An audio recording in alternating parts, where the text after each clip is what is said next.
Matthew 22 verse 1 ngokukaMateyu 22, uJesu wathatha wakhuluma futhi kubo ngemifanekiso wathi, umbuso wezulu ufaniswa nomuntu oyinkosi owenzela indodana yakhe umshado.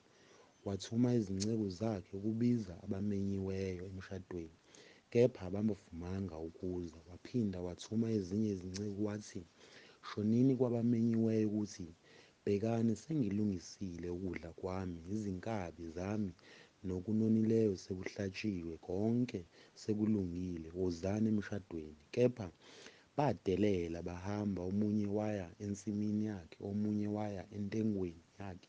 Abaseleyo babamba izinceku zakhe, baziphatha kabi, bazibulala. Kepha inkosi yathukuthela, yaphuma amabutho ayo, yabulala labo bababulala, yashisa umuzi wabo. Khona yathi ezincekweni zayo, umshado usulungiselwe, kepha abamenyiweyo bebengafanele. Ngakho-ke hambani niye ezinhlanganweni zezindlela, nibizele emishadweni bonke eningabafumana. Lezo zinceku zaphuma zaya ezindleleni, zabutha bonke ezabafumanayo, ababi nabahle. Indlu yomshado yagcwala, abahleziyo ekudleni.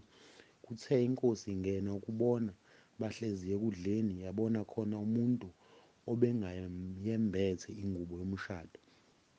Yathi kuye, mngani, ungene kanjani lapha ungayembethe ingubo yomshado na?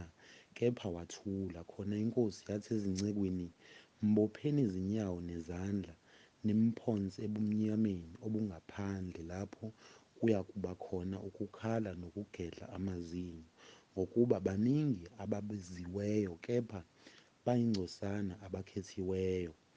Khona abaFarisi basuka bacebisana ukuba bamhile ngezwi, bathuma kuye abafundi babo kanye nabaHerodi, bathi, Mfundisi, siyazi ukuthi uqinisile, ufundisa indlela kaNkulunkulu ngeqiniso, awukhathali ngomuntu, ngokuba awukubheki ubuso babantu.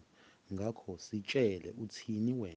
Kuvunyelwe ukuthela kukaKhesari noma cha? Kepha uJesu ebazi ububi babo wathi, bazenzisi, ningilingelani na?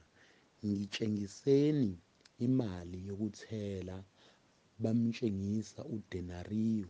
Wayesethi kubo, ngokuba lo umfanekiso nalo mbhalo na? Bathi, ngokaKhesari. Khona wathi kubo, ngakho-ke nikani uKhesari okukaKhesari, noNkulunkulu okukaNkulunkulu. Sebezwile lokho, bamangala, bamshiya bamuka. Ngalolo suku lwafika kuye abaSadusi abathi akukho ukuvuka kwabafileyo. Bambuza bathi, Mfundisi, uMose wathi uma umuntu efa engenabantwana, umfowabo kamngene umkakhe, amvusele umfowabo inzalo. Kwakukhona-ke kithi izelamani eziyisikhombisa. Owokuqala waganwa wafa engenanzalo, washiya umkakhe kumfowabo, kanjalo nowesibili nowesithathu, kwaze kwaba kowesikhombisa. Emva kwabo bonke wafa umfazi. Pho ekuvukeni kwabafileyo uyakuba ngumkabani kwabayisikhombisa? Lokhu bonke babenaye na? Kepha uJesu waphendula wathi kubo, nidukile, ningayazi imibhalo namandla kaNkulunkulu, ngokuba ekuvukeni kwabafileyo abaganwa abandiswa, kodwa banjengezingelosi ezulwini. Kepha manaqondana nokuvala kwabafileyo, anifundanga yini okwakhulunywa kini nguNkulunkulu, ethi, mina nginguNkulunkulu ka-Abrahama, noNkulunkulu ka-Isaka, noNkulunkulu kaJakobe na? Akasiye uNkulunkulu wabafileyo, kodwa owabaphilayo. Kwathi izixuku zikuzwa lokho, zamangala ngokufundisa kwakhe. AbaFarisi sebezwile ukuthi uJesu ubathulisile, abaSadusi babuthana ndawonye. Omunye wabo, isazimthetho, wamlinga wathi, Mfundisi, ngumuphi umyalo omkhulu emthethweni na? UJesu wathi kuye, woyithanda iNkosi uNkulunkulu wakho ngayo yonke inhliziyo yakho, nangawo wonke umphefumulo wakho, nangayo yonke ingqondo yakho. Yilowo umyalo omkhulu nowokuqala. Owesibili ofana nawo uthi wothanda umakhelwane wakho njengalokhu uzithanda wena. Kuleyo miyalo emibili kubambelana umthetho wonke nabaprofethi. Base bebuthene abaFarisi, uJesu wababuza wathi, "Nithini ngoKristu na? Uyindodana kabani na?"